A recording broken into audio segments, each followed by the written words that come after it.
컵 대신 텀블러를 사용하시는 분들이 부쩍 많아졌는데요. 정부의 환경 정책이 평범한 사람들의 작은 노력과 실천을 좀 무섭게 하는 것 아니냐라고 하는 지적이 나옵니다.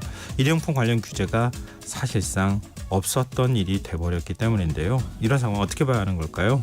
우리가 놓치지 말아야 할 환경 이슈 살펴보는 시간이죠. 지구생활백서 사단법인 넥스트 윤조수석과 이 문제에 대해서 얘기 나눠보겠습니다. 안녕하세요. 네, 안녕하세요. 일단 정부가 일회용품 사용 규제 철회하겠다 네. 이렇게 발표한 거 어떻게 평가하세요? 자, 말씀하셨잖아요. 그 평범한 사람의 작은 노력과 실천, 지금 저도 맨날 이렇게 선물 갖고 다니는데 네. 참 기운 빠지네요. 네. 그게 다예요? 네, 이제 좀 쭉 전문적으로 그게 결론이라서 오늘 쭉 말씀드릴 거니까. 그럼 그 제도, 그러니까 그 발표의 문제점을 하나하나씩 설명을 해주신다고요? 네, 맞습니다. 지금 매장에서 종이컵, 플라스틱 빨대 이거는 이제 다시 써도 정부에서 뭐 처벌하거나 그렇지 않겠다 이렇게 선언한 것이나 다름없잖아요. 네, 맞습니다. 이제 어제 보니까 이제 뭐 기사도 워낙 오늘자도 많이 많이 났고 나왔죠. 어제도 라디오에서 네. 하셨고, 그래서 일단은 이제 그 요번 이제 정부가 완화한 제도가 어떤 과정을 거쳐서 왔나 이거부터 좀 말씀드리면요. 네. 원래 뭐 이런 이제 뭐 일회용품 쓰지 마라라는 건 원래 있었다가 이제 본격적으로 우리가 그 제도를 느끼기 시작한 거는 아마 이제 2018년 때부터였을 거예요. 왜냐하면 네. 그때 이제 봄에 서울의 쓰레기 대란 막 이런 거 나면서 이제 폐기물 우리가 진짜 너무 많이 버렸구나라는 거에 대한 문제의식이 이제 막 커지면서 그때 이제 뭐 이런 커피 전문점 매장에 일회용 컵을 금지한다든가 하는 제도가 들어왔거든요. 네. 그러다가 이제 코로나 때문에 다시 좀 완화됐다가 뭐 좀 일회용 컵 보증금제도 한다고 했다가 좀 미루고 하면서 좀 이렇게 속도감이 안 붙는다라는 이제 분위기는 있었지만 네. 그럼에도 불구하고 뭐 일회용 줄이기라고 하는 방향성 자체는 이거는 뭐 정부가 바뀌어도 계속 이어져 왔었습니다.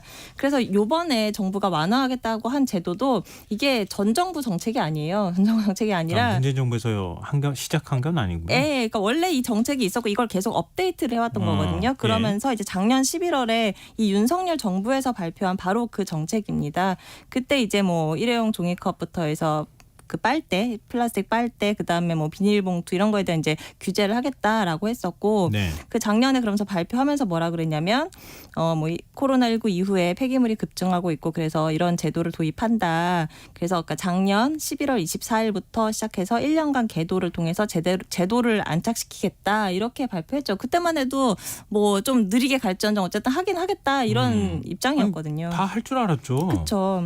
우리 매장 가서 뭐 저도 경험을 하지만 네. 매장 안에서 드실 거예요? 아니면 가지고 나가실 거예요? 이렇게 그쵸. 물어보고 매장 안에서 뭐 마실 거예요? 그러면 다용컵으로 주잖아요. 네, 맞습니다. 그게 정착이 됐다고 했는데 네. 정부가 이번에 소상공인 어려움 이런 것들을 이유로 대면서 그 규제를 없애겠다 이렇게 얘기한 거잖아요. 네, 맞습니다. 그래서 이제 그 종이컵이랑 플라스틱 빨대, 비닐봉투 요 세 가지에 대해서 이제 규제 안 하겠다, 과태료 이런 것도 없다, 뭐 이렇게 이제 얘기를 한 거잖아요. 네. 그래서 제가 요거 발표 들으면서 느낀 문제점은 여러 가지가 있는데 하나하나 말씀드리면.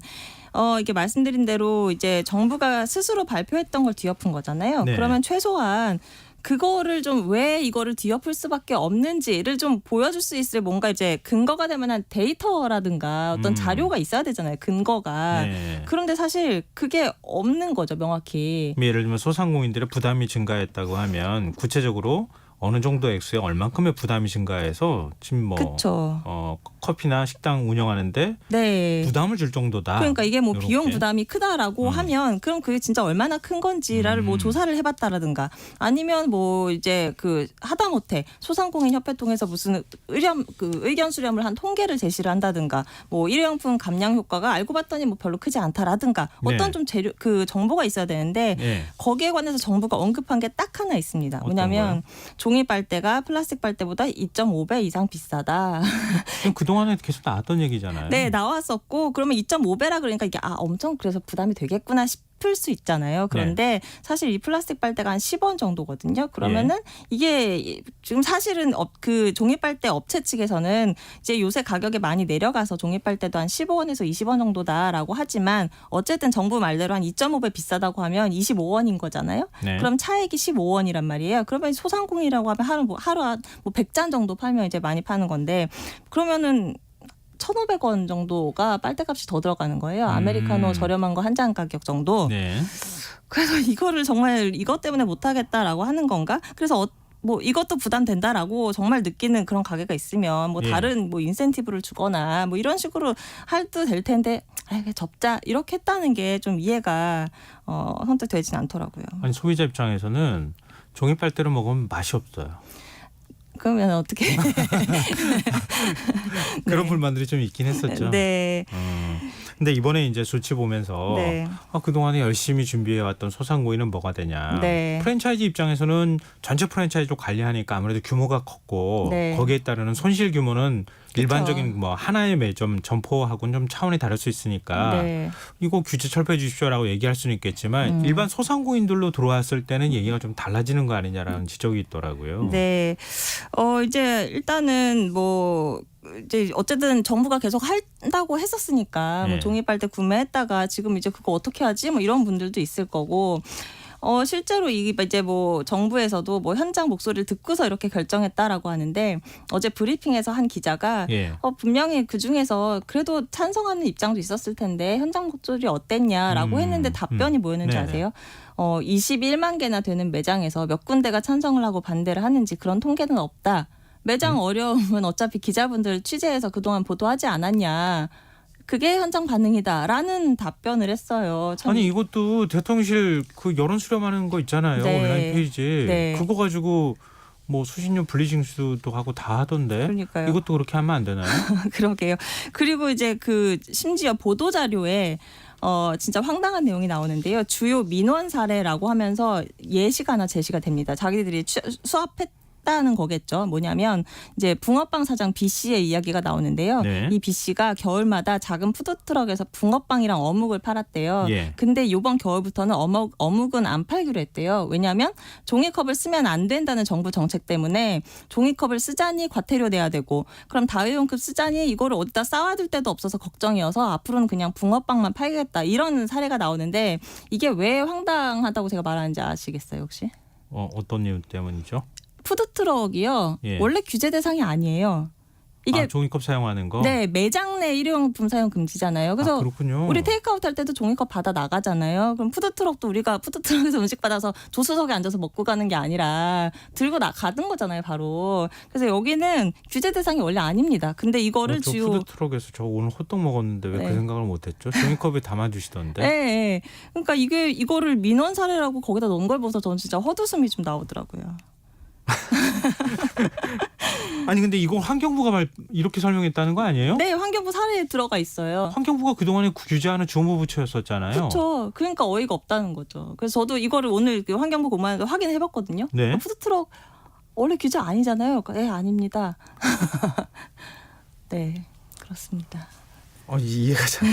그럼 차라리 좀 다른 부처가 발표하도록 뒀으면 어땠을까 하는 생각이 들던데 환경부가 이런 걸 오히려 환경에 역행하는 네. 그런 발표를 담당한다는 것도 참 아이러니처럼 보이기도 하던데요. 네. 근데 국민의 자발적 참여에 기반하는 정책으로 전환한다. 이런 정부의 어떤 입장은 어떻게 보세요? 그것도요. 이제 정부가 상당히 막 우리 국민을 굉장히 높이 평가하더라고요. 우리 국민이 강제적 규제가 있으면 일회용품 안 쓰고 뭐 규제 없으면 사용할 거다 이렇게 우리는 생각하지 않는다라고 해서 뭐 그렇게 높이 평가해 주신다면 국민 한 사람으로서 감사하긴 합니다만 네. 사실 국민 생각이랑은 좀 차이가 있습니다. 작년에 환경부가 실시한 여론조사가 있는데 이것도 전 정부가 아니라 이번 정부에서 실시를 한 거예요. 네. 결과를 보면 일회용품 사용 규제 강화가 필요하냐라는 물음에 87.2%가 필요하다라고 답을 했고 네. 그러면 어떻게 사용을 줄일 수 있겠냐 이것도 물었는데 이제 여러 개가 이제 보기로 나열이 됐거든요. 그중에서 강력한 규제 실시에 대해서 12.1%가 찬성을 했고 이 정부가 말하는 뭐 교육이나 홍보를 통한 자발적 사용 억제 이거는 가장 낮은 8.4%의 지지를 얻었어요. 그러니까 예. 국민 스스로도 규제해서 규제를 강화해야 되고 자발적 억제는 어려울 거다 이렇게 판단을 하는데 정부가 먼저 나서서 뭐 우리 국민들 뭐 규제 있어야 되는 건 아니잖아 이렇게 좀 평가를 한다라는 게 좀 이해가 안 되고 요거와 관련해서 또 환경부 차관이 답변하기를 네. 이게 이제 작년 가을에 실시한 조사거든요. 예. 근데 그때의 국민 의식과 지금의 국민 의식이 같다고 볼 수는 없다. 여론조사가 100% 국민의 뜻을 반영한다고 보기 어렵다 이렇게 답을 했어요. 그러니까 참 안 믿을 거면 왜 굳이 세금 들여서 여론조사 했는지 좀 묻고 싶네요. 아니 뭐 규제에 대해서 거부감 갖고 있는 분들도 있겠죠. 네. 그리고 경제적인 부분에 있어서 부담스러워하는 곳들도 틀림없이 일부분이 있을 거예요. 네. 근데 이렇게 정책을 바꾸면 지금도 말씀하신 것처럼 바꾸면 바꾸는 것에 대한 타당한 근거를 정부가 제시하고 국민들한테 설명을 해줘야 되는데 맞습니다. 좀 환경부 차관이 그럼 작년 가을에 국민의식과 지금의 국민의식이 다르다는 거를 얘기를 그냥 자기 생각인 거예요? 그렇죠. 본인 생각이죠. 그러면 그래서 또 최근에 다시 조사를 해봤더니 이렇더라. 이것도 아니에요. 예. 그냥 본인의 느낌적인 느낌 뭐 이런 거죠. 그러니까 그런 부분이 문제가 있다고 지금 지적을 하시는 거잖아요. 네. 근데 이렇게 돼버리면 그동안에 성실하게 뭐 국민들 자율에 맡기겠다고 얘기는 하지만 그래도 네. 규제가 있기 때문에 그 규제에 맞춰서 준비를 해왔던 사람은 손해를 보는 게 되는 것 아니냐라고 네. 하는 지적이 나와요. 그렇죠. 맞습니다. 일단은 이게 이렇게 아마 바뀔 줄 더 몰랐었던 게 이게 왜냐하면 120대 국정과제에 들어가 있었던 내용이거든요. 생활 플라스틱 발생량 줄이겠다라고 하면서 일회용품 규제하겠다라고 네. 하는 게 다 이제 국정과제에도 있었던 건데 참 이게 이제 그런 이제 제도 이행을 위해서 준비했던 그런 사람이 손해를 보는 것도 문제지만 이렇게 네. 보면 결국 사회 전체적으로도 신뢰를 깎아먹는 결과인 거잖아요. 이게 결국 폐기물 문제뿐만이 아니라 앞으로 이제 기후나 환경을 해결하려면 이제 기술 발전도 있어야 되고 투자도 있어야 되고 그러려면 이제 정부를 믿고서 나 여기다 베팅을 해도 되겠구나 하는 신뢰가 있어야 되는 건데 이렇게 갑자기 정책을 바꿔버리면 앞으로 정부가 우리 이거 하겠습니다라고 할 때 누가 이걸 믿고서 장기적으로 투자를 하거나 하겠습니까? 그래서 그 부분이 저는 가장 이제 큰 손실이 아닐까 장기적으로 봤을 때 그렇게 느껴지더라고요. 뭐 인플레이션 시대라든가 이런 거 볼 때 또 유가도 높아졌고 그래서 조금 환경 정책이 소극적으로 각국 정부가 바뀌는 거 아니냐 이런 얘기가 있기는 하던데요. 네. 혹시 유럽 사례는 어떻습니까? 근데 이게 우리가 지금 우리 국내에서만 국한된 정책이 아니거든요. 왜냐하면 이게 UN 플라스틱 협약이라는 게 있어요. 그래서 예. 이게 내년 말까지 우리 왜 탄소 감축 막 이런 것도 국제적으로 예. 같이 가는 거잖아요. 그쵸. 그것처럼 이제 플라스틱도 이제 내년 말까지 그런 이제 국제 협약이 체결이 될 거예요. 그러면 구체적인 내용은 아직 논의 중입니다만 결국은 플라스틱 생산을 줄이고 절감하고 아예 생산량을 줄이고 그다음에 일회용품 플라스틱 단계적으로 퇴출하고 이런 내용이 들어갈 거예요. 그래서 이게 그냥 우리가 안 한다고 안 할 수 있는 게 아니거든요. 근데 이런 부분에 대해서도 이제 정부는 일단 어떻게 되는지 한번 두고 보자 이런 식으로 계속 답변을 하고 있어서 좀 걱정이 됩니다. 그럼 다시 또 제도 또 도입하겠다는 얘기 나올 수도 있겠군요. 네. 지구생활백서 사단법인 넥스트 윤지로 수석과 함께했습니다. 고맙습니다. 네, 감사합니다. 김성환의 시사 1부 순서 여기서 마무리하고요. 전 11시 전각 2부에 다시 찾아오겠습니다.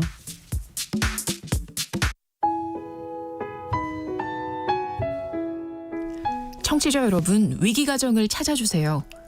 어려운 경제 상황 속에서 긴급한 경제적 지원이 필요한데도 복지 사각지대에 놓여 있어 아무런 지원도 받지 못하고 극한 상황으로